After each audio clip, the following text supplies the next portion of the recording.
അതായത് എൻ്റെ ദൈവത്തിലെ നീ ഒരു പാപാവസ്ഥയിലാണെങ്കിലേ ഞാൻ പാവിയാണെന്ന് എൻ്റെ വീഴാതെ എപ്പോഴും ഇങ്ങനെ എൻ്റെ നെഞ്ചത്തിടിച്ച് നടക്കേണ്ട കാര്യമില്ല.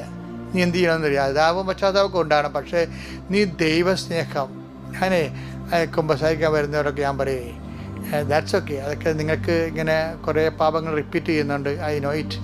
അപ്പോൾ നിങ്ങൾ ഓവറായിട്ട് അതിനെക്കുറിച്ച് ചിന്തിച്ച് വാകരപ്പെടേണ്ട. നിങ്ങൾ എന്ത് ചെയ്യണമെന്നറിയാവോ, സൽപ്രവൃത്തികൾ നിങ്ങൾ ചെയ്യണം.